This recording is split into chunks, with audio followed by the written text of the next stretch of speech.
Oke ya, jadi Bapak akan menyampaikan, eee, untuk perencanaan pembebanan dan perhitungan konstruksi acuan dan perancangnya ya. Mudah-mudahan diharapkan selesai ya 2 jam ya, karena Bapak harus menyelesaikan kerjaan yang lain juga gitu kan ya. Jadi 2 jam cukuplah. Mungkin nanti kalau ada sisa waktunya akan ditambah dengan, materi job pertama gitu kan ya. Baik, kita mulai dengan materi lanjutan dari minggu yang lalu. Kalau minggu yang lalu, eee, menjelaskan mengenai untuk pengantarnya ya, pengantar dari,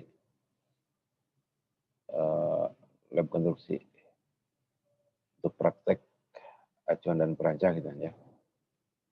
Mulai dari sistem-sistem konstruksi, kemudian bahan, kemudian alat gitu kan ya. Nah, bagaimana pedoman perencanaan untuk pelaksanaannya. Nah, kita mulai dari pembebanan, kemudian bagaimana cara menghitung dari hasil pembebanan tersebut, supaya konstruksi yang akan dilaksanakan itu memenuhi persyaratan ya, baik itu terhadap kuat lenturnya maupun terhadap landutan. Nah, ini di dalam perencanaan konstruksi acuan perancah ya, jadi perencanaan di sini bukan perencanaan seperti yang, dipelajari di mata kuliah PADP gitu kan ya. Ini lebih kepada, apa namanya, pelaksanaannya ya. Jadi di dalam perencanaan konstruksi acuan dan perancah, itu yang pertama mempelajari bentuk struktur beton gitu kan ya. Jadi untuk mengetahui nanti konstruksi acuan perancahnya seperti apa gitu kan ya.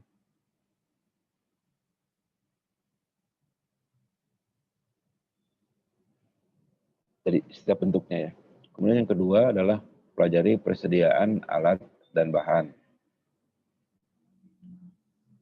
Nah, di dalam mempelajari poin yang kedua itu tentu saja kalau di perusahaan kecil ya, tidak akan ada yang namanya persediaan alat dan bahannya. Karena habis proyek, bahan-bahan itu biasanya dilelang gitu kan ya. Tapi kalau kontraktor-kontraktor besar, ya katakanlah BUMN gitu kan ya, itu mengenai peralatan itu disimpan di gudangnya gitu kan ya. Selesai proyek, disimpan di gudangnya, untuk bisa digunakan kembali kalau ada proyeknya gitu ya. Nah, jadi dari poin 1 setelah dipelajari itu, nah nanti dibandingkan dengan persediaan alat dan bahan gitu ya. Nah, nantinya dari perbandingan itu dapat ketahui gitu ya, lebih ya nggak ada masalah. Tapi kalau kurang, itu ada 2 pilihan ya, apakah harus beli atau harus sewa gitu kan ya. Itu pilihan yang lagi-lagi masuk kepada persyaratan poin 6 yaitu harus ekonomis gitu aja. Itu harus dikaji tingkat ekonomisnya itu ya, ekonomis di dalam penggunaan konstruksi acuan dan perancah. Nah, biasanya kalau proyeknya akan berlanjut, maka peralatan itu dibeli gitu aja. Karena akan digunakan berulang-ulang. Nah, tetapi kalau proyeknya tidak berlanjut, ya pasti sewa gitu aja. Sewa itu sekitar 5-10% ya dari biaya apa namanya, biaya beli gitu ya, biaya beli. Itu ya, jadi poin 1 dan poin 2 gitu ya. Kemudian mengenai poin 3, ini hubungannya dengan masalah manajemen ya. Seperti pernah dijelaskan di mata kuliah apa yang kemarin hitung kecepatan kolom itu, di mata kuliah MPK 2 ya kalau tidak salah ya. Itu Iya hitung Pak, kecepatan kolom, kan keluar ya pekerjaannya ya, keluar pekerjaannya. Jadi sebagai contoh kemarin kolom, kalau ada 4 kelompok, maka jam kerjanya bisa lebih dari jam kerja normal. Nah, maka digunakan 6 kelompok supaya jam kerjanya tidak melebihi jam kerja normal. Gitu ya. Itu cara mempelajari kebutuhan pekerja gitu kan ya. Nah, tujuannya apa sih gitu ya? Tujuannya, nah ini bahwa konstruksi acuan perancah dapat dipertanggungjawabkan gitu ya. Kemudian yang kedua, keamanan dan keselamatan kerja. Dan yang ketiga adalah ekonomis gitu ya.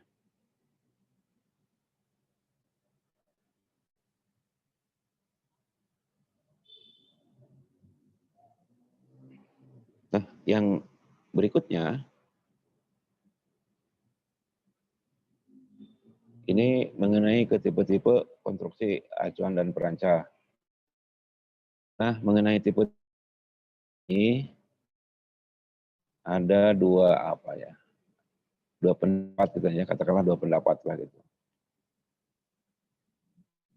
Jadi yang dimaksud horizontal itu ada yang mengasumsikan ke beban dan ada yang mengasumsikan ke ke konstruksinya ya. Jadi sekali lagi mengenai tipe horizontal atau tipe vertikal, ada yang mengasumsikan ke konstruksinya dan ada yang mengasumsikan kepada bebannya. Nah, di sini yang Bapak sampaikan mengenai tipenya itu ke konstruksinya gitu kan ya. Bukan kepada bebannya ya.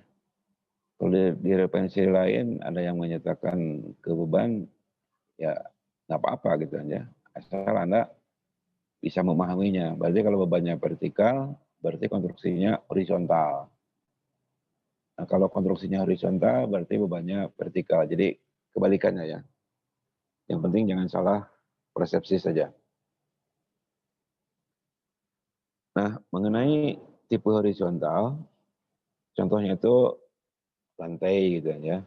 Kemudian balok, tetapi dibatasi balok juga kalau tingginya kurang dari 50 cm. Kemudian tipe vertikal adalah kolom, dinding, pilar ya. Ini ada komanya ya. Pilar, kemudian balok yang lebih besar dari 50 cm ya. Kemudian tipe khusus, seperti tangga atau terowongan ya. Nah, kita bahas yang horizontal dulu gitu ya. Seperti pernah disampaikan di mata kuliah PADP, jadi tidak asing lagi mengenai beban ini gitu ya. Jadi ada beban spesies beton, ada berat dari konstruksi acuan perancahan.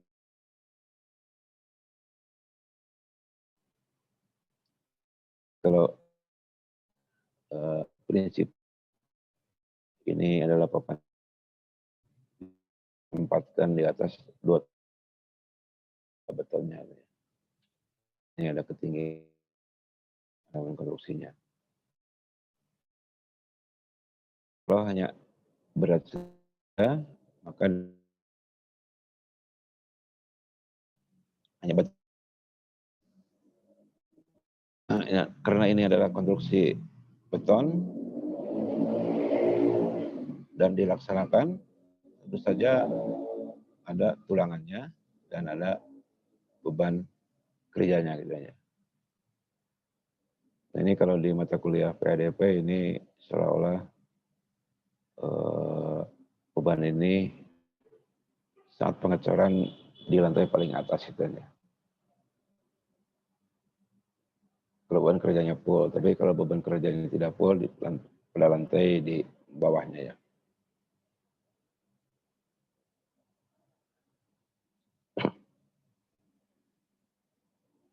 Nah ini juga sudah disampaikan di mata kuliah PADP, ada beban konstruksi satu, beban konstruksi sebelum pengecoran, dan beban konstruksi pada lantai di bawahnya.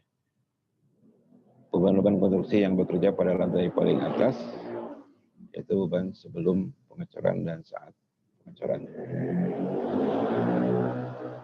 Jadi ini yang ada di lantai paling atas.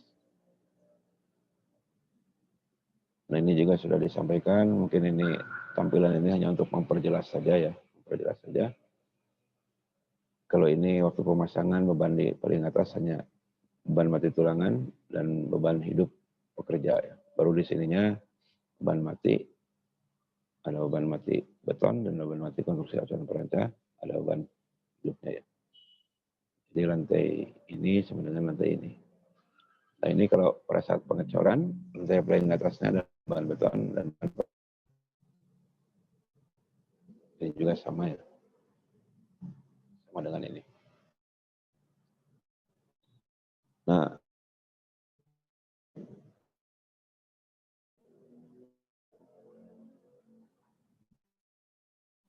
Nah besar waktu kemarin berapa?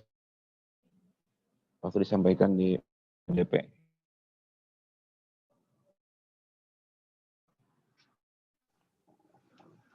Beban hasil hitungannya, Pak? Beban beton.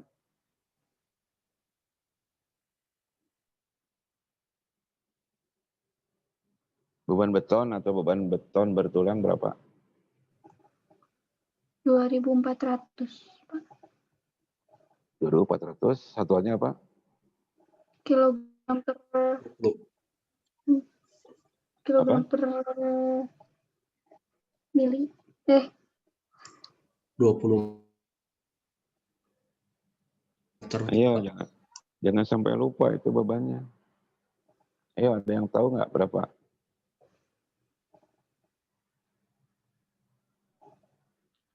Ratus kilogram per meter kubik, Pak. Nah, ya betul. 2.400 kg per meter kubik gitu ya. Ingat satuannya ya, yang sampai keliru karena nanti kalau tidak jelas satuannya nanti kalau dikali-kalikan itu nanti hasilnya tidak jelas sebenarnya. Baik, Pak.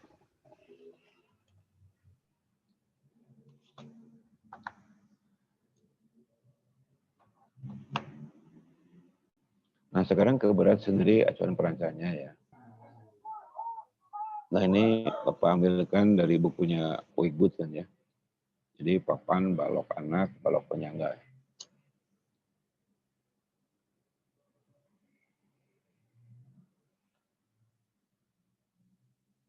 Nah ini kalau ditotalkan 450 kan ya. Karena ini merupakan satu kesatuan.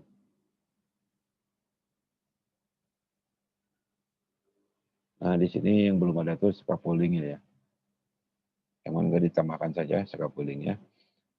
Nah di lapangan ini suka diterjemahkan simpelnya untuk analisis ada 50 kg per meter persegi ya.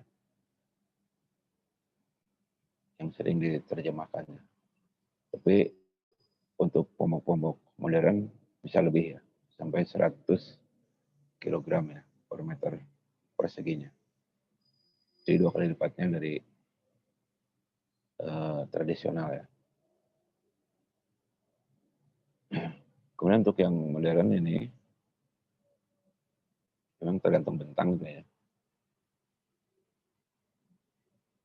Tergantung bentang. Nah mungkin tabel-tabel acuan ini mungkin saat ini sudah tidak sesuai lagi mungkin ya. Mungkin. Karena ini adalah referensi tahun 92 ya, dari bukunya Wigbud. Mungkin sekarang konstruksinya bisa lebih ringan tapi kuat ya. Karena ada produk aluma ya atau aluminium. Kalau dulu kan baja bener gitu kan ya. Baja bener. mungkin bisa lebih ringan dibanding dengan yang ada di tabel ini. Nah, untuk bisa memahaminya ya harus dilihat speknya ya.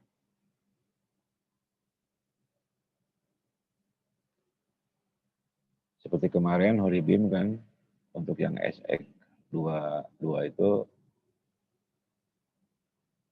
beratnya kan 24 kg kan ya, 24 kg untuk satu bentangnya dari balok induk ke balok anak lah gitu. Kalau jaraknya 40 sentian berarti ada 3 ya. Ada 3 per meter perseginya, 3.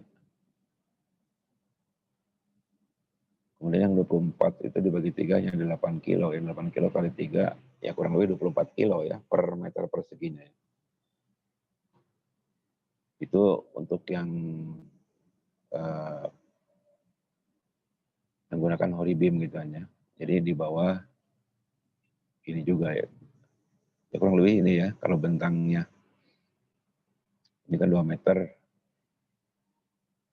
ini kan sekitar 4,5 ya, 45 kilogram ya, setengahnya kalau per meter persegi ya. Ya kurang lebih 24 atau 25 kilogram per meter perseginya ya. Nah ini berat ulangan sama juga dulu belum ditemukan beton mutu tinggi kan ya. Sehingga dimensi-dimensinya masih gede-gede. Nah sekarang dimensinya pada ramping gitu ya. Ya mungkin saja perbandingan ini sudah tidak relevan lagi gitu ya. Mungkin cocoknya 1 kilonewton per meter kubik itu cocoknya di perbandingan 0,7 gitu aja. Bukan di 0,8 atau mungkin bahkan di 0,65 misalkan gitu ya. Kalau mau dibandingkan.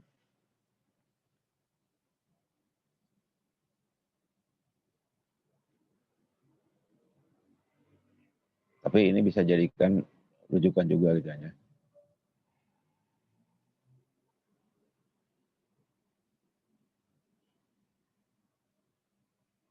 Nah itu mengenai besarnya beban ya, beban beton dan beban tulangan. Untuk aplikasi di tipe yang horizontal. Nah sekarang ke yang tipe vertikal gitu ya. Jadi ini bebannya horizontal. Nah ini ada bebannya ada 3 yang perlu diketahui. Nanti ditambah lagi dengan beban impact ya atau tekanan. Nah ini perlu dipahami dengan baik ya, karena kalau tidak dipahami dengan baik ini akan salah persepsi gitu aja, salah persepsi.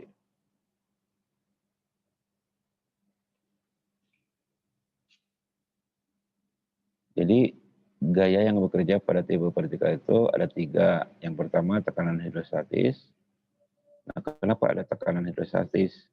Karena beton pada saat dicorkan itu dianggap cairan ya.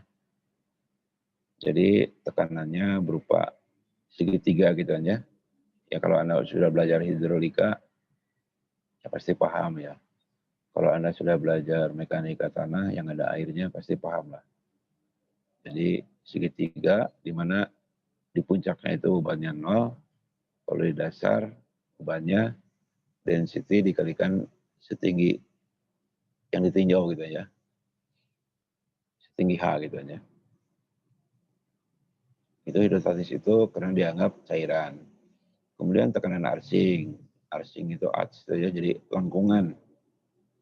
Itu dibatasi oleh ketebalan konstruksinya. Jadi kalau konstruksinya tipis tentu saja akan melengkung, tetapi kalau konstruksinya besar akan stabil gitu aja. Nanti batasannya ada di rumus-rumusnya ya.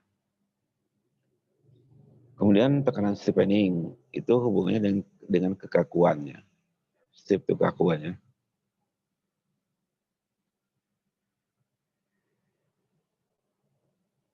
Nah yang dimaksud stop enggak?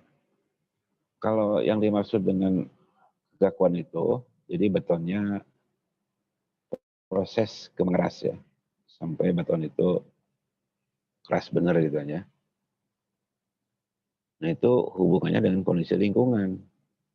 Kalau cuaca mendung gini, misalkan kalau cuaca hujan gitu aja, maka beton itu akan lama mengerasnya dibanding dengan kondisi di cuaca panas. Oleh karena itu, tekanan steepening dipengaruhi oleh suhu kan ya. Nah, kemudian dari ketiga tekanan itu kan harus diambil kan ya.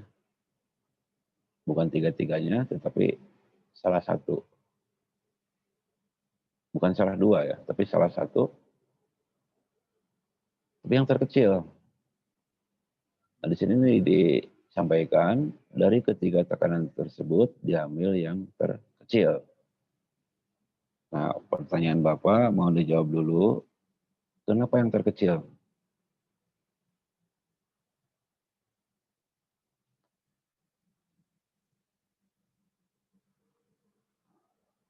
Halo, kenapa yang terkecil? Bapak maaf, boleh ulangi? Nggak Bapak di Trina putus-putus soalnya. Oh gitu.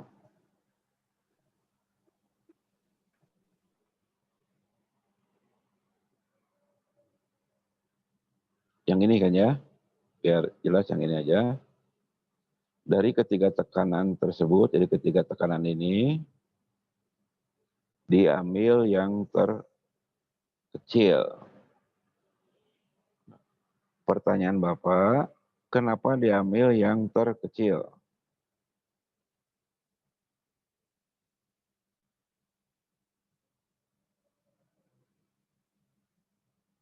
Mbak Veronica, bisa menjawab Mbak Veronica?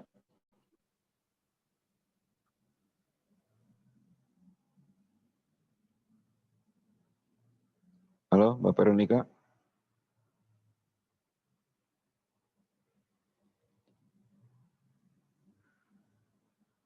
Oh, nggak ada Mbak Veronica, kemana nih?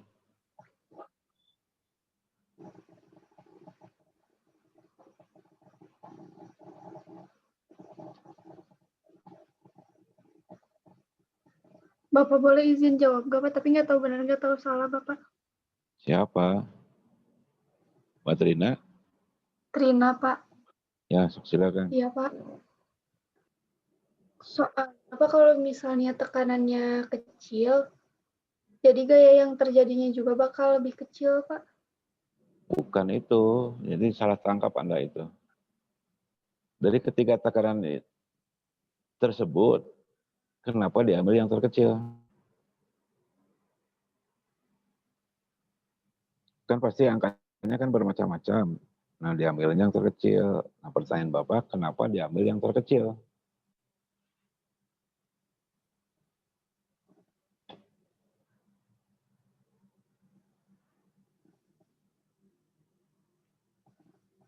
Izin jawab, Pak.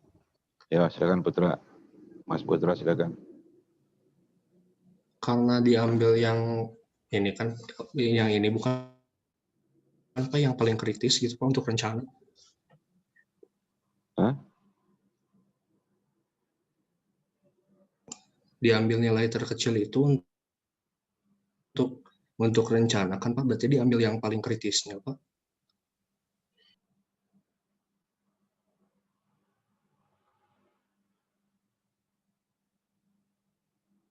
Mesti belum ini ya, belum ngepas. Saudara Bintang? Mas Bintang?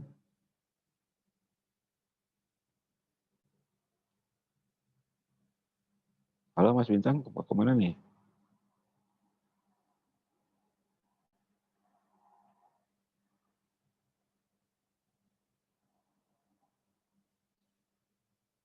Satu lagi nggak masuk siapa ya?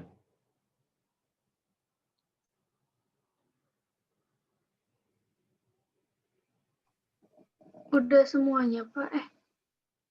Kurang satu. Baru 25, kenapa 2? Jadi 23, harusnya 24 kan? Mana bintang, kemana bintang ini? Veronica, ada Veronica? Ya Pak, ada. Ada. Sok silakan jawab, bisa nggak? Tadi pertanyaannya apa Pak? Aduh, ya makanya tadi kemana gitu? Waktu Tadi itu dipanggil. Pak, lagi ke belakang ke air. Oh gitu. Ya. Pertanyaannya, bisa dilihat di monitornya kan? Iya Pak, bisa. Nah ini pernyataan ini dari ketiga tekanan tersebut di atas harusnya ya, diambil yang terkecil. Pertanyaan Bapak, kenapa diambil yang terkecil? Ntar dulu Pak, dipikirin dulu.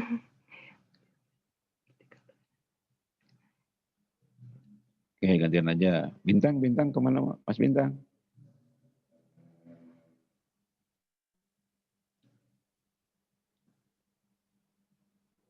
Nggak ada juga ya Mas Bintang. Jaringan bintangnya kayaknya lagi buruk, Pak. Oh, lagi buruk ya. Sekarang musim bulan masalahnya ya. Halo? Musim bulan teh apa, Pak? Kenapa musim bulan, Pak?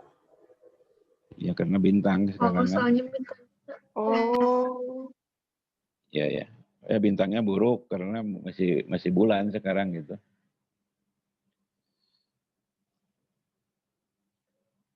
Oke, masalah jaringan. Mila, Mamila, ada Mamila. Ini yang sering bertanya Halo nih. Pak, Ya gimana Iya, Pak. jawabannya? Kalau menurut saya mah, kalau nyambung dari yang tadi yang sepemikiran sama Putra kan, kalau misalkan kita ngedesain suatu beton kayak gitu kan diambil kayak kayak beban yang terkecil buat nilai kritisnya kayak gitu. Mungkin kalau misalkan tekanan yang terkecil, jadi waktu ngerancang si acuan perancah tuh diambil kayak yang kritisnya juga, Pak.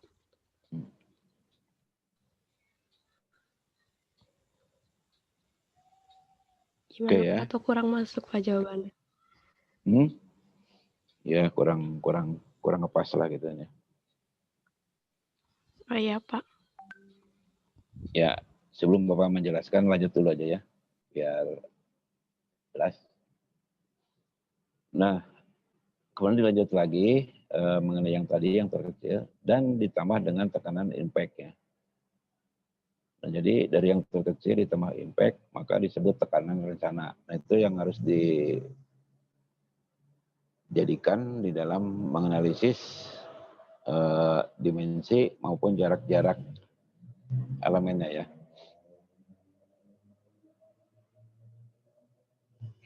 Nah, kita lanjut dulu aja. Ini diagram tekanannya.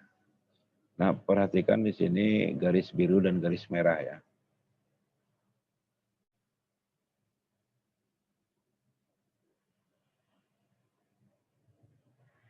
Ini sebenarnya ada garis ke bawah ini ya. Ada garis ke bawah ini. Jadi garis ke bawah ini ke sini kan membentuk segitiga ya. Nah, ini namanya tekanan hidrostatis.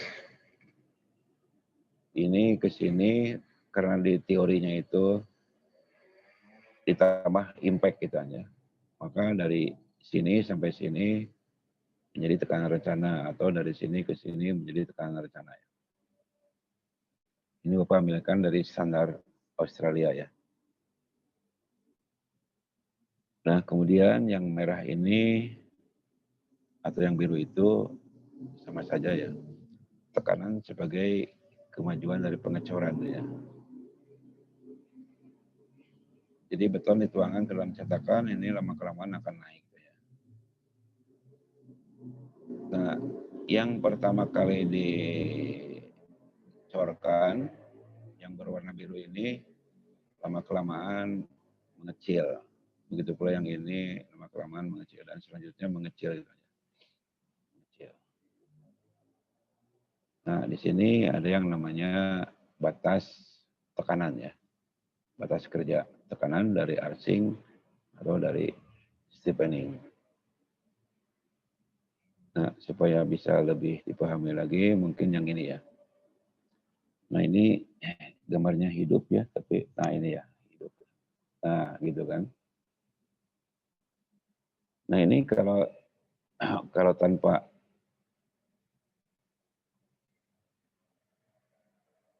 tanpa apa namanya, ini tumben jaringannya lagi bagus ya. Jadi bisa hidup gambarnya. Ini kalau tanpa pengaku-pengaku di sini, maka beton itu akan menekan kan ya. Menekan. Bapak maaf, tapi di Trinamo nggak ke play Pak, malah hitam. Sama Pak di Sama, Siva Pak, di juga saya juga. hitam.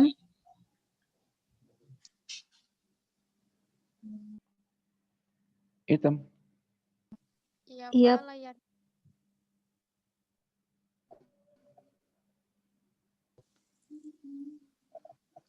Kalau yang kanannya baru Bentar, bergerak. ulangi lagi tuh.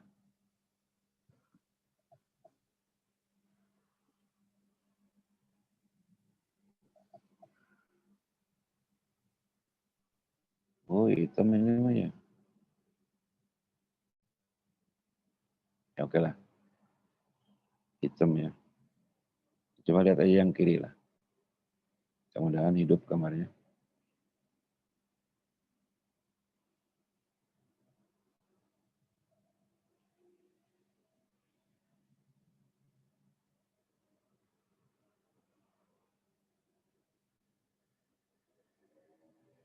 Ini kan gambar ini kan ya. Pada saat dicorkan beton akan menekan kan. Nah, seiring dengan meningkatnya pengecoran berarti naik kan ya.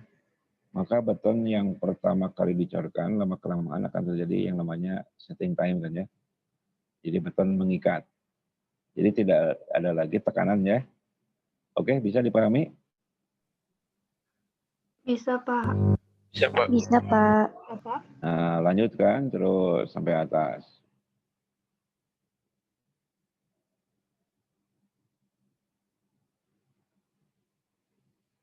Nah, itu tandanya beton sudah mengeras. Jadi kalau beton sudah mengeras kan tidak perlu cetakan kan, atau tidak perlu konstruksi acuan dan perancah. Betul enggak? Betul Pak. Betul Pak. Jadi beton diperlukan cetakan itu saat dicor sampai beton itu mengeras. Nah, mengenai waktu pengerasannya itu, nah belum ada yang bisa memastikan gitu ya. Jadi setting time betonnya itu belum bisa dipastikan secara pasti gitu aja. Nah, tetapi berdasarkan prediksi itu setting time beton itu akan dimulai dari 30 menit sejak beton itu dicorkan ya. 30 menit sudah mulai proses setting time beton. Jadi seiring dengan bertambahnya waktu, maka beton akan mulai saling mengikat, dan lama-kelamaan menjadi keras. Oleh karena itu, di dalam peraturan-peraturan di pelaksanaan, beton setelah diaduk, tetapi belum bisa dicorkan, ya tidak boleh lebih dari 1 jam gitu ya. Pembiarannya itu. Karena apa? Karena beton dibiarkan itu akan terjadi ikatan gitu aja. Nah itu Anda harus paham juga di dalam pelaksanaan struktur beton. Jadi kalau adukan betonnya sudah dibiarkan terlalu lama, maka betonnya sudah rusak ya. Jadi sudah tidak ada lagi ikatan. Ya. Oke, bisa dipahami ya? Bisa Oke, Pak. bisa. Bisa Pak. Bisa Pak. Bisa, Pak. Nah ini gambar yang tadi itu ya. Jadi yang di sebelah kanan ini akan menggelembung seperti gini. Cembung atau cekung ini? Cembung Pak. Cembung kan ya. Cembung, Pak. Jadi kalau tanpa pengaku beton itu ya seperti ini gitu ya. Pada cetakannya. Ini tekanannya. Nah sehingga perlu dibuat pengaku seperti ini gitu ya. Sebenarnya pengakunya harusnya tegak lurus ya. Tapi ini horizontal.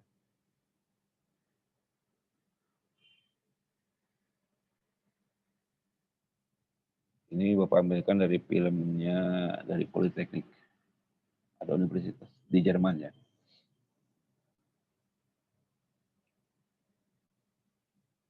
Nah ini yang sebelah kiri, yang sebelah kanan, ini di bagian bawah sudah hilang tekanannya ya. Ini zoomnya unlimited atau enggak ya? Enggak, Pak, bukan unlimited. Enggak, Pak. Oh ya oke, ya oke. Ya 2 zoom aja ya. Baik, Pak. Ya, Pak. Nah ini tadi sudah dijelaskan, jadi semakin ke atas, yang di bagian bawah hilang tekanannya ya. Nah ini seperti ini. Jadi ini perlu diberi pengaku supaya tidak berubah bentuk. Kalau botolnya sudah keras adalah seperti ini aja.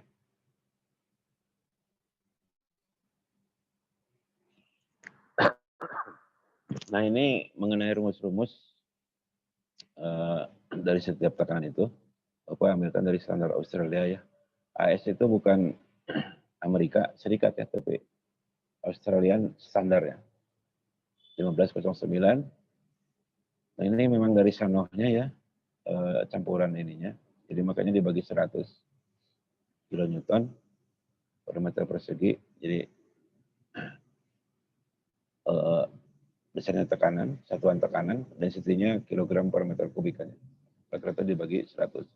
Ini yang mengakibatkan beton tekanannya gambarnya segitiga itu aja. Kemudian ini tekanan asing, jadi dibatasi oleh ketebalan elemen struktur. Kalau kolom ya kolom, kalau dinding ya dinding ya. Jadi harus lebih kecil dari 500 mm. Jadi kalau lebih dari 500 mm, jadi dianggap bisa berdiri sendiri ya, stabil. R itu laju kecepatannya atau kecepatannya, kecepatan pengecoran. Jadi meter per jam ya. Ini rumusnya adalah seperti ini ya. Kemudian yang ketiga adalah steepening. Perhatikan faktor koreksi untuk K ya. Perhatikan nilai selamnya. Perhatikan temperaturnya. Sebagai contoh, ini aja ya, yang 15 derajat Celcius. Kita ambil selamnya yang 25, maka faktor koreksinya adalah 0,8. Jika temperaturnya semakin meningkat, maka faktor koreksinya semakin apa? Halo? Semakin kecil, Pak. Semakin kecil. Artinya pada tekanan akan semakin besar atau semakin kecil? Semakin kecil, Pak. semakin kecil, Pak. Kecil kan ya. Jadi temperaturnya semakin panas, maka logikanya tekanannya semakin kecil. Jadi gambar tadi sudah menunjukkan kan ya. Jadi bahwa beton pada saat dicorkan itu seperti cairan hidrostatis, lama-kelamaan di bagian bawah akan terjadi saling mengikat loh ya. Nah, jika kondisinya cuacanya sangat panas gitu ya, artinya ada matahari lah gitu ya. Matahari maka proses pengikatan akan semakin cepat. Nah, ini ditunjukkan oleh yang ini, oleh faktor koreksinya. Jadi suhunya atau temperaturnya semakin meningkat, maka faktor koreksinya semakin kecil sehingga tekanannya akan semakin kecil kan ya, akan semakin kecil. Nah, tekanan akan semakin besar jika nilai selamnya semakin apa? Halo? Halo, Pak. Tekanan akan semakin besar jika nilai ininya semakin Besar. Besar, Pak. semakin besar kan ya. Nah, yang perlu dipahami oleh Anda itu adalah nilai Islam dan suhu kan ya. Jadi kalau suhunya semakin panas, maka jelas tekanannya akan mengecil. Tetapi dalam suhu yang sama, jika nilai selamnya besar, maka tekanannya akan semakin besar. Oleh karena itu, di dalam pelaksanaannya, jangan coba-coba untuk konstruksi dinding gitu ya, dinding atau kolom. Karena untuk memudahkan pengerjaan, maka betonnya diencerkan gitu aja. Ya, jadi jangan coba-coba, karena untuk memudahkan proses pelaksanaan, ngecor kolom atau ngecor dinding, maka betonnya dibuat encer gitu aja. Nah, risikonya dibuat encer, maka tekanan akan semakin besar gitu aja. Nah, itu dari segi struktur. Dari segi betonnya itu sendiri, kalau nilai selamnya berubah, tentu saja mutunya berkurang gitu aja. Mutunya berkurang. Nah, kembali ke pertanyaan Bapak tadi di awal, kenapa diambil yang terkecil? Dengan penjelasan ini. Barangkali ada yang sudah bisa memahaminya dengan baik. Agar tidak ini Pak, yang apa namanya teh, perancahnya jadi cembung. Bukan. Kenapa nilainya diambil yang terkecil dari ketiga tekanan tersebut? Mbak Trina, barangkali bisa dipahami sekarang? Coba apa? Masih proses, Pak. Masih dipahami, Pak. Bentar. Mbak Veronica, atau Bintang sudah ada? Mas Bintang?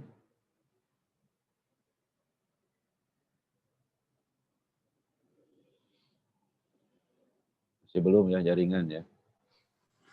Hadir, Pak, hadir. Hadir. Oke, gimana jawabannya? Jawaban yang tadi, Pak. Yang tadi dan sekarang. Aduh, gimana ya, Pak? Aduh. Jawabannya. Bentar, Pak. Belum ketemu ya? Belum, Pak. Sampai sekarang juga, aduh, masih bingung, Pak. Oh ya, oke.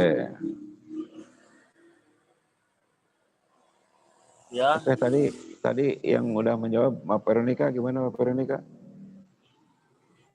Masih proses mikir Pak, masih belum juga belum ngerti.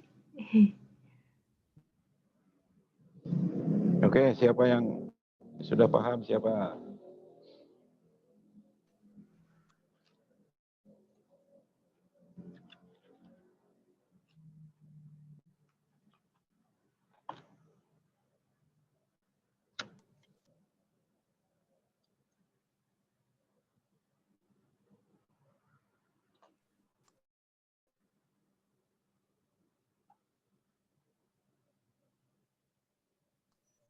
Pengen coba jawab. Ya, silakan. Kenapa yang diambil terkecil? Soalnya kalau misalnya tekanannya semakin besar, bisa jadi kualitas betonnya makin buruk. Soalnya kayak yang ini, yang stiffening, dia kan kalau misalnya nilai selamnya makin besar, maka tekanannya juga makin besar. Tapi kalau misalnya nilai selamnya makin besar, kan kualitasnya juga makin menurun. Nah, itu jangan dicampur aduk, jadi keliru juga. Nah, ini ya pemahaman ini satu pemahaman beton gitu aja. Pemahaman beton, dua pemahaman beton kalau dilaksanakan, kemudian berhubungan dengan acuan perancah atau konstruksi acuan perancah. Nah ini banyak yang keliru gitu aja. Banyak yang keliru. Tidak hanya Anda saja, tapi yang lain pun sama gitu aja. Yang sudah agak lama pun Iya Pak, masih agak. Yang sebentar dulu. Yang sudah lama pun di proyek gitu ya, suka keliru ini. Cara memahaminya. Karena apa? Karena bagian-bagian tersebut tidak dipahami secara detail ya. Misalkan beton, itu perilakunya bagaimana gitu ya. Itu jarang yang bisa memahami sampai detail gitu ya. Apalagi acuan perancangannya gitu ya.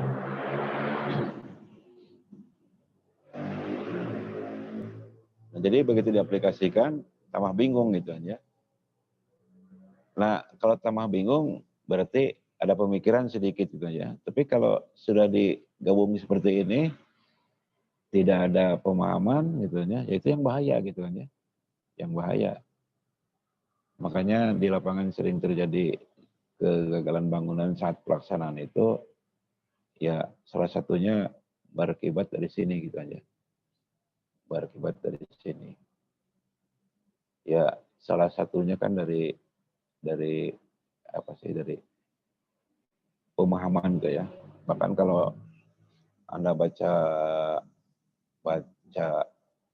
faktor-faktor yang berpengaruh di dalam pelaksanaan beton gitu ya, itu ada 40 sekian gitu ya.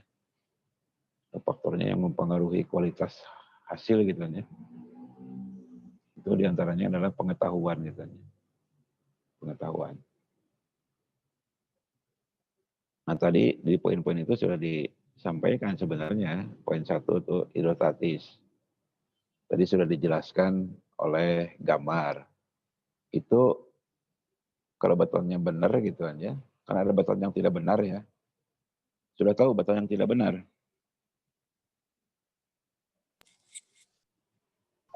Halo? Belum tahu, Pak. Beton yang tidak benar. Apa, Bapak? Ya, ada yang tahu nggak beton yang tidak benar? Ya kalau Belum bukan tahu, orang lapangan. Pak. Ada segregasinya, Pak. Bukan. Kalau orang lapangan juga tidak akan tahu semuanya yang namanya beton tidak benar itu.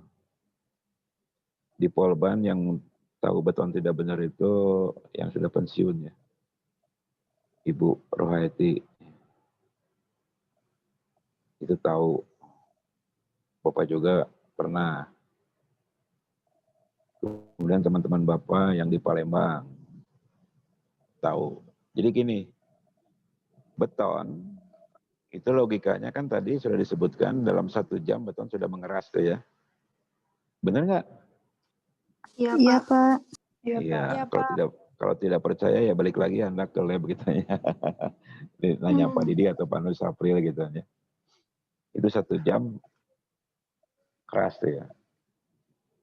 Tapi apa yang terjadi yang dialami Bapak, Bu itu teman Bapak yang di Palembang, itu betonnya dalam 1 hari itu tidak mengeras gitu nih.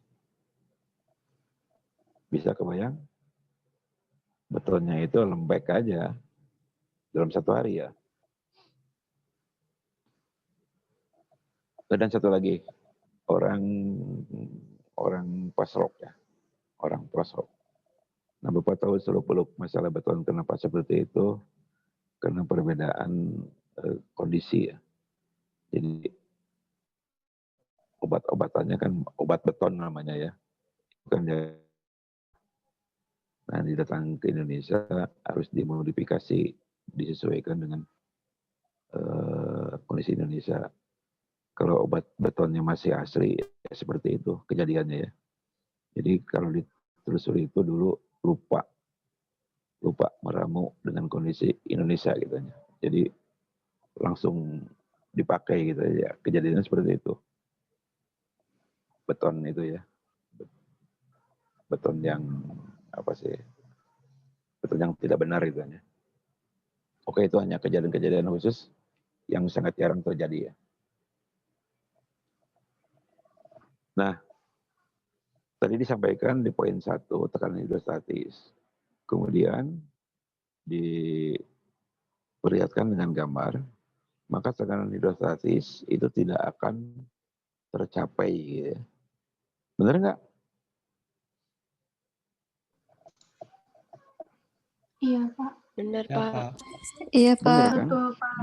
Dengan gambar yang sebelah kanan kan tadi. Jadi beton yang pertama dicor, beberapa saat akan mengering, jadi tekanannya berkurang. Jadi tekanannya Iya, bukan Pak. segitiga lagi. Nah, jadi nomor 1 itu sudah dicoret aja, tidak berlaku. Nah, tinggal sekarang poin 2 dan poin 3, arsing dan steepening. Arsing dan steepening yang saling berpengaruh.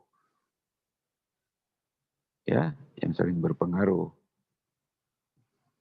Jadi kalau tekanannya semakin kecil, ya berarti suhunya besar kalau ditinjau dari tekanan steepening. Tetapi kalau ditinjau dari arsing, semakin kecil itu berarti semakin kaku gitu ya, semakin kaku, kuat gitu ya. Oleh karena itu, yang paling gampang dipahaminya adalah ke hidrostatis saja. Jadi hidrostatis tidak pernah akan tercapai gitu ya. Makanya diambil yang terkecil. Nah, kira-kira seperti itu ya. Supaya tidak salah persepsi lagi di dalam memahami beton. Nah, kalau di dalam konstruksinya nanti diambil yang terkecil itu betul untuk ekonomis gitu ya. Ekonomis dalam arti bahwa kalau ada kelebihan beban masih bisa ditahan oleh yang kecil itu. Tetapi kalau mengambil yang gede ya, maaf, jadi kebalik Bapak nih. Jadi kalau di pembebanan itu kan harus diambil yang maksimal ya untuk struktur-struktur biasa ya. Jadi yang maksimal, jadi yang paling gede gitu. Karena kalau diambil yang paling kecil, kalau ada yang beban gede, itu tidak ada lagi keamanannya ya. Tadi ada yang menjawab untuk keekonomisan. Itu tidak tepat ya kalau untuk struktur, untuk kajian strukturnya. Tapi kalau untuk beton, betul diambil yang terkecil tekanannya. Tapi kalau untuk kajian strukturnya harus diambil yang besar dari beban yang ada. Karena kalau diambil yang terkecil, jika ada kelebihan beban, maka struktur tersebut tidak akan kuat gitu ya. Nah, kira-kira bisa dipahami nggak penjelasan Bapak?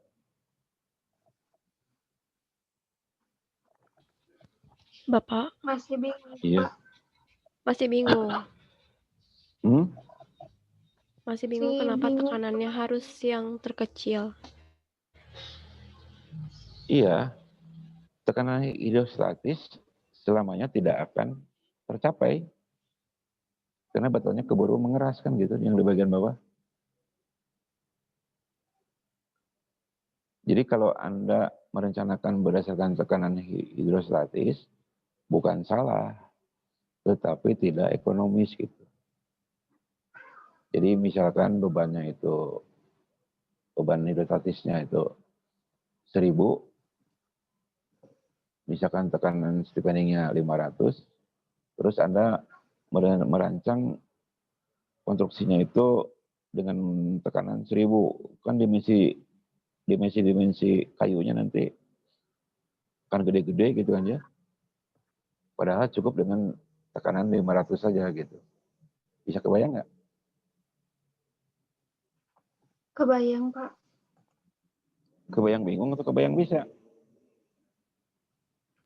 Ya jadi gini, bukan Pak, kalau misalnya kita ngambilnya yang besar, otomatis kita juga si perencanaannya tuh buatnya yang gede-gede, si dimensinya. Ya iya, dimensinya pasti Supaya gede-gede, memenuhi iya. syarat gitu. Tapi kalau misalnya kenapa yang kecil diambilnya biar nggak terlalu buang biaya juga, terus si dimensi yang dibikinnya nggak terlalu gede tapi tetap bisa menahan gitu kan Pak? Iya betul seperti itu. Tapi ada satu syarat lagi.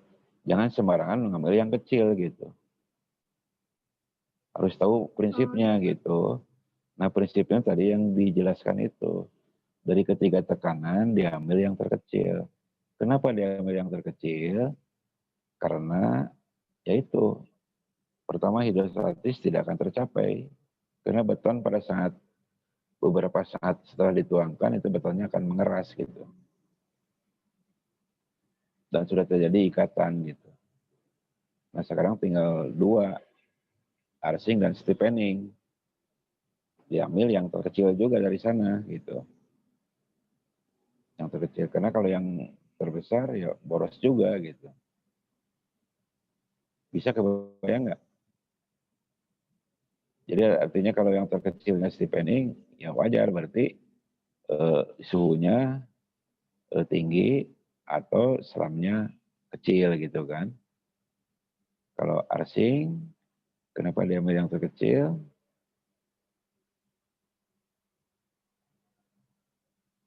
Kenapa yang diambil yang terkecil? Ayo, ada yang tahu Kuat, nggak? Pak. Yang Hah? kaku tadi yang Iya, yang kenapa kaku. diambil yang terkecil?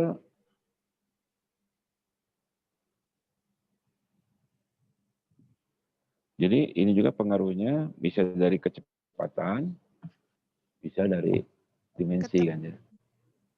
Jadi kalau dimensinya semakin kecil ini, maka harga ini kan semakin kecil. Oleh karena itu, ini bahaya struktur ini gitu, perancangannya. Makanya tekanannya berdasarkan arsing. Terus kalau yang ini K-nya semakin kecil berarti ini aman gitu kan ya. Gitu pula ini kalau kecil juga nanti akan aman karena diperhitungkan terhadap yang kecilnya deh.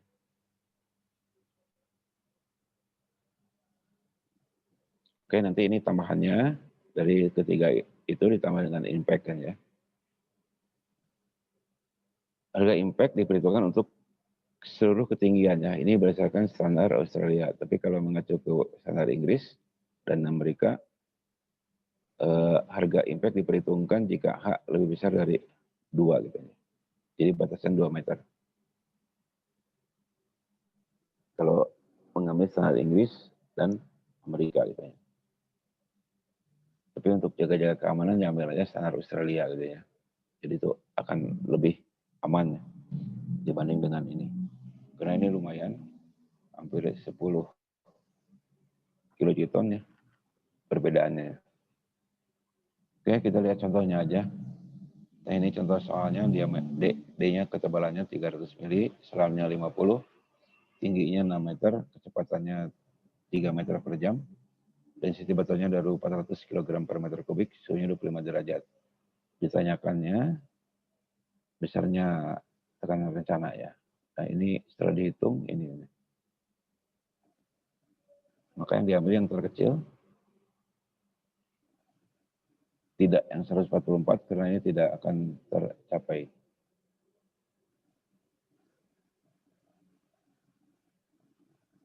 Ini bisa juga karena D-nya semakin besar jadi dianggap kaku gitu. Ini yang diperhitungkan adalah berdasarkan ini aja gitu ya. Jadi yang terkecil terus ditambah dengan harga impact jadi ini. Nah ini yang dijadikan dasar untuk perhitungan analisis strukturnya ya.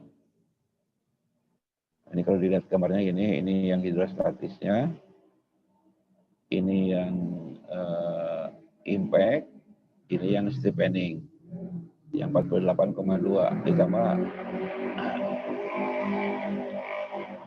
ditambah harga impact ya. Jadi ini adalah tekanan rencananya ya. Jadi seperti ini. Jadi kalau ketinggian kolom tadi 6 meter, ini adalah sabuk yang pertama, ini sabuk yang kedua, ini sabuk yang ketiga, keempat, kelima, dan keenam misalnya. Di sini cantilever, di sini tumpuannya ya. Jadi dihitung gitu ya, dibalikan aja gambarnya ya, untuk menghitung kekuatan struktur atau pembebanannya ya. Oke, ini yang lainnya silakan dibaca saja. Ini kalau mengacu standar Jerman, jadi standar Paris seperti ini. Jadi ini sebetulnya dibagi menjadi 4 dari yang kaku sampai ke yang lebih cair ya. Bisa dilihat dari nilai seramnya, kalau yang kaku itu nilai seramnya kecil, kalau yang cair di atas 16 cm kan ya.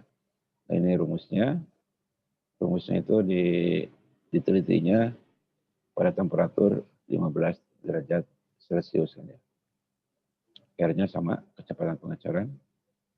Dan nikelnya setelah dari harga-harga ini kilo Pascal ya, diterjemahkan ke kilogram ya, kilogram per meter perseginya ya. Nah, di sini ada pernyataan kalau suhunya di bawah 15 derajat Celcius ditambahkannya. Jadi sama saja dengan yang tadi. Berarti betonnya lama mengerasnya ya. Tapi kalau suhunya di atas 15 derajat Celcius, maka besarnya tekanan ini dikurangi 3% untuk setiap derajat di atasnya. Jadi kalau suhunya semakin tinggi, maka tekanan semakin berkurang. Nah, ini bisa dilihat di sini untuk yang strip aja ya. Kalau suhunya 15 derajat Celcius, harganya di sini 2.100. Suhunya meningkat, ini akan mengecil.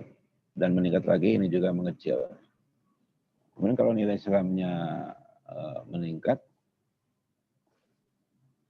jenis ininya ya,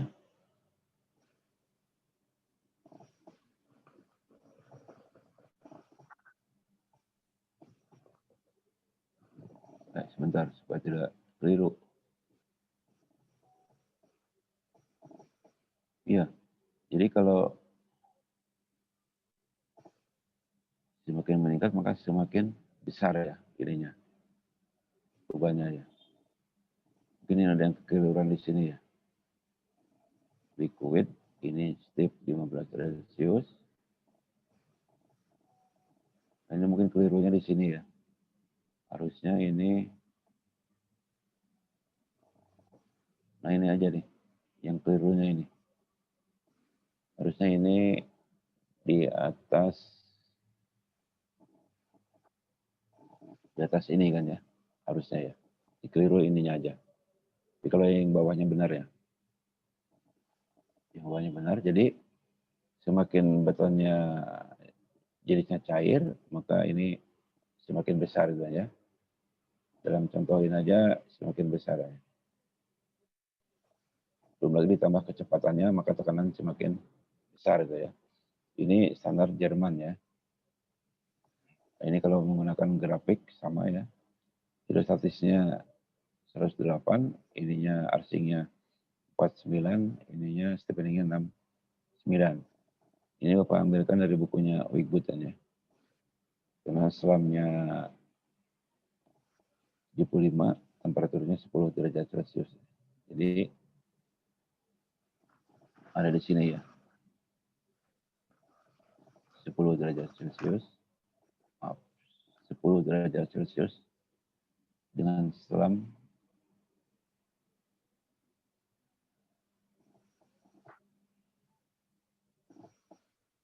temperatur 10 derajat Celcius, selamnya 75 ya.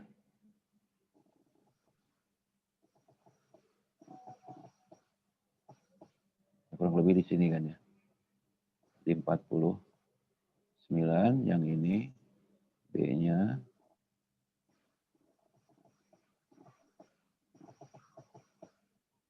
ini ketemunya 69 kan ya.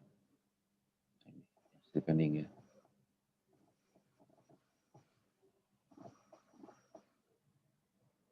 Kemudian perhitungannya. Nah ini coba perhatikan yang ini. Ini jarak solingnya ya. Sebesar C.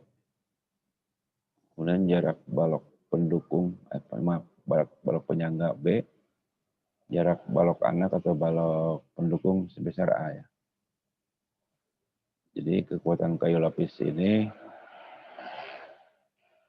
ditentukan oleh jarak balok pendukung sebesar A gitu ya. Nah inilah supaya bisa kelihatan. Nah ini perhatikan ininya. Tadi itu, ini tebal plat betonnya 12 cm, kayu lapis yang digunakan 15. Ini speknya, baloknya 812, ini adalah speknya ya. Ini Bapak menggunakan perhitungannya dengan standar ASD ya, bukan FD ya.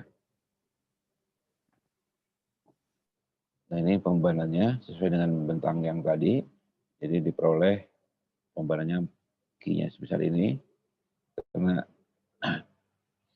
diperhitungkan adalah per meter, kalau dibuat per senti ini kan ya. Ini tinjau pada lentur, berdasarkan tegangan lentur, momen kali Y per IX ya, karena Y-nya adalah setengah H, IX-nya mengandung H pangkat 4, kan dicoret jadi pangkat 3, jadi disimulkan dengan Z gitu ya, menulis kelembaban ya, atau menulis momen ya. Jadi diperoleh tegangannya 51,8 kg per cm persegi. Izinnya 100, jadi lebih kuat ya untuk lentur. Nah sekarang lentutannya, ini ada rumusnya. Ini adalah izinnya. Setelah dihitung kuat ya. Ini izinnya bukan 20 tapi 30 ya. Kemudian untuk balok anak yang ditumpu oleh balok penyangga, ini bebannya sebesar ini.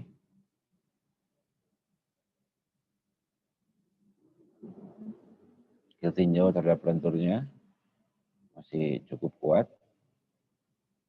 Untuk dimensi 8/12 ya. Kemudian ditinjau terhadap lentutannya juga masih cukup kuat. Kemudian untuk pembebanan balok penyangga yang jaraknya 120, ini misalnya beban ini, tinjau lanjutan, nah ini tidak kuat ya, tidak kuat. Jadi kalau dilihat di sini, nah ini tidak kuat ya.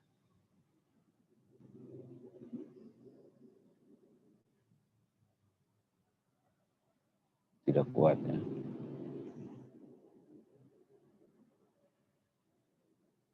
Tidak kuat. Nah solusinya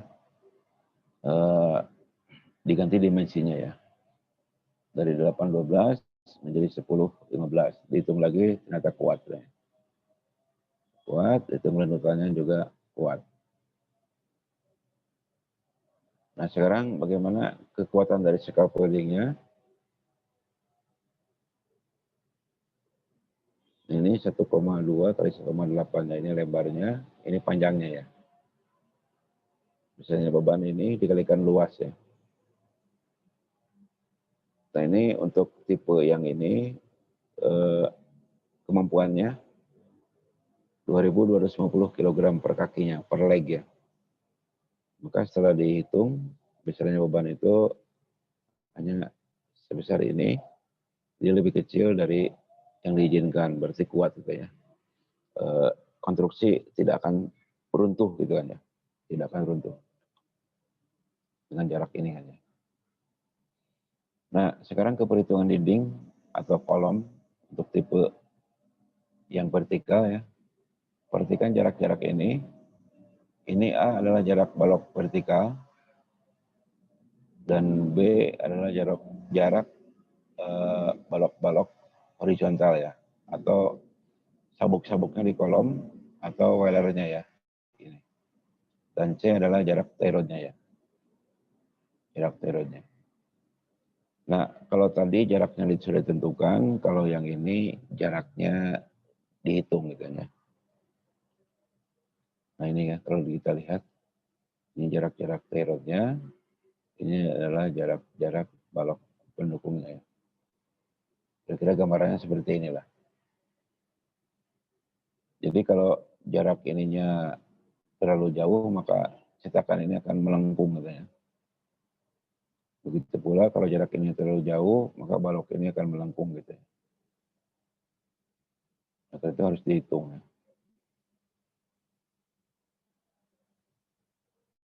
Oke. Selain ditentukan oleh balok ini ya, untuk menghitung kekuatan ini, menghitung jarak ini, juga ditentukan oleh kekuatan tirodnya sendiri ya. Jadi kekuatan besinya itu. Nah ini speknya ini, atau data strukturnya seperti ini. Nah ini tekanannya diambil dari contoh yang tadi itu, 57,8 kN per meter persegi ya. Ini terlalu jauh duanya per meter persegi. Nah kita tinjau terhadap lenturnya, dan ini tinjau terhadap landutannya. Jaraknya kalau berdasarkan momen diperoleh 20,33, kalau berdasarkan landutan diperoleh 30,79. Nah ini diambil yang terkecil gitu aja, karena kaitannya dengan beban. Kalau diambil yang ini ada kelebihan beban, maka tidak akan kuat struktur tersebut ya. Tapi kalau diambil ini ada kelebihan beban, maka masih kuat sampai sepanjang ini gitu aja. Yang 30 sekian.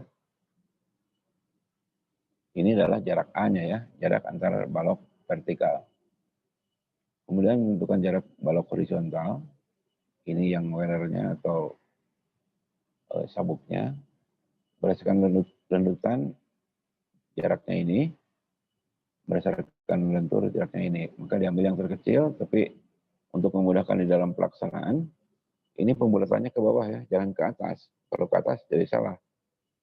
Misalkan menjadi 1 meter gitu kan ya, itu salah ya. Jadi ke bawah saja. Sebenarnya bisa 95 ya, bisa 95. Tapi untuk kemudahan di dalam pelaksanaan dan keterkaitan dengan struktur yang tadi, maka dibuat jaraknya 90. Kemudian jarak tirodnya ini, karena balok horizontal dipengaruhi oleh tirod juga. Nah ini kalau berdasarkan lenturnya ini sebesar ini, dan berdasarkan landutannya sebesar ini. Nah karena tirod itu ada besinya ya, yang biasa digunakan diameter 16, diasumsikan tegangannya sebesar 1600, maka besarnya kuat tarik tirod itu 3215 ya.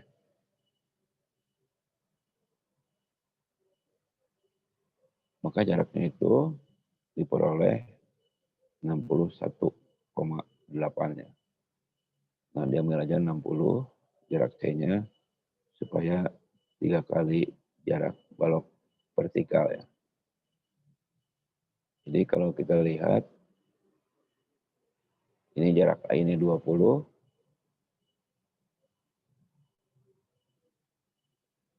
jarak balok ininya adalah 90, maka jarak balok vertikal ini 3 kali ini 20, jadi 60 kan ya. Nah ini 60 jaraknya. Oke, sampai di sini ada yang ingin disampaikan?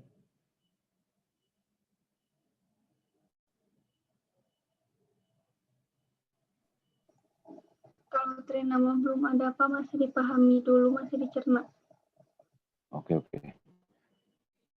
Jadi ini mengenai teori pengantarnya sudah selesai. Nanti tinggal teori atau penjelasan untuk setiap jobnya gitu aja. Setiap jobnya. Mungkin minggu depan kita akan mulai dengan job yang pertama untuk kolom. Ya, untuk kolom.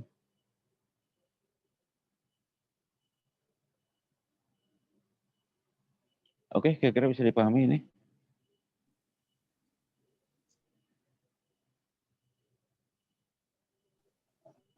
Insya Allah bisa, Pak. Insya Allah bisa, Iya, ya. Pak. Iya. Oh. Ini yang cowok-cowok gimana nih? Insya Allah bisa, Pak. Iya, ya. Sejauh ini bisa, Pak. Bisa, Pak. Oh, bisa, Pak.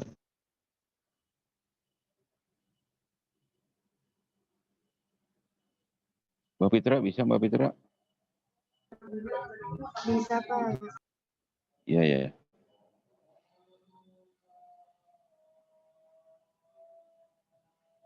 Ada itu, Aulia, mumpung ingat Bapak? Ada, Pak. Enggak, yang belum UTS itu Aulia siapa ya? Nadia atau Aulia? Ipa Nadia. Pak, Siva Nadia. Siva Nadia ya. Maaf. Siva, Pak. Siva ya. Gimana, Pak? Untuk Iya, susulannya? iya, kemarin udah disampaikan kan ke WA kan?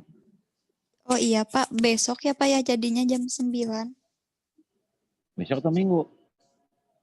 Bapak bilangnya kalau gak Sabtu Minggu, boleh Oh sih, Pak, iya, kalau dari Siva. besok itu Ikut Bapak jadwal Bapak aja. besok itu Bapak ada kegiatan itu e-learning gitu ya. Oh Jadi iya. jadi dulu itu Bapak tidak jadi mengikuti e-learning karena ribet ternyata gitu kan ya. Jadi itu harus konsen gitu. Harus Oh iya, Pak. konsen. Sebentar. Harus konsen ininya, ikut pelatihannya. Karena kalau ada kelupaan maka proses belajar mengajar bisa berhenti gitu. Kalau tidak memahami secara detailnya, beda dengan Zoom ini gitu. Kalau Zoom kan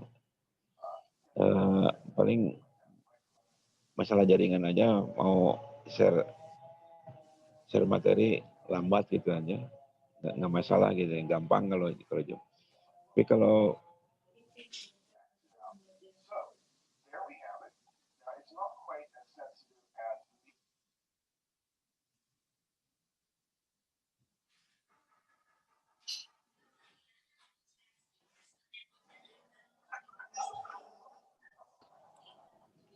mungkin hari Minggu aja ya. Nanti Bapak akan informasikan lagi. Oh iya, baik, Pak. Ya.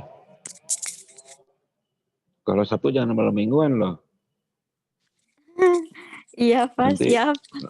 Nanti ujiannya ini nggak bisa gitu. Nggak fokus. Apalagi sekarang Polban udah mulai lockdown loh. Udah tahu belum? Halo? Baru tahu, Pak. Udah tahu, Pak. Belum tahu, Pak. Yang udah tahu siapa tadi? Mila, Pak. Mila dari siapa? Tetangga ada yang dosen tekim, Bapak. Oh, Tekim. Iya. Udah, tapi kan Tekim tidak lockdown. Yang lain yang lockdown itu. Tapi katanya mau diberlakukan semuanya. Iya, yang Hari katanya ini, di pusat ada yang kena. iya. Ada tukang satu, staf, tapi administrasi, staf 8. Kemarin tes rapid ketemu 6. Awalnya 2.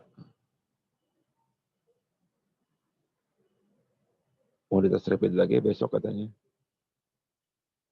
Ya mudah-mudahan tidak itulah. Tadi juga Jumatan ditutup itu. Tidak Jumatan di Polban. Sudah mau lockdown lagi, tapi mudah-mudahan tidak jadilah. Tapi kemarin masih bisa. Masih bisa. Sekarang juga masih bisa. Bapak juga di lab ini. Oh iya, Pak. Asal protokol aja. Terus jangan kemana-mana gitu aja.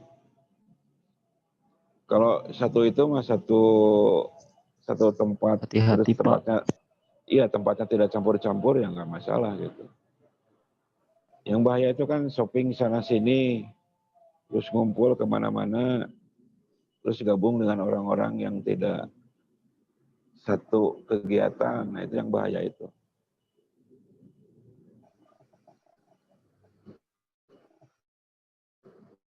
Oke ya. Ada yang ingin disampaikan lagi nggak? Belum ada, Halo? Pak. Belum ada lagi, Pak, kalau Belum ada, Pak. saya. Ya oke. Kalau belum ada, jadi Bapak akhiri sampai di sini saja. Jadi terima kasih atas perhatiannya. Semoga kita semua selalu diberi kesehatan. Amin. Amin. Makasih, Pak. Terima kasih, Makasih, Pak. Ya. Terima kasih, Pak. Terima kasih, Ya. Makasih, Pak. Pak. Ya. Iya, terima kasih Pak. Selamat sore, Bapak. Sore. Bapak mohon izin untuk lab ya. Ya, terima kasih, Pak. Ya.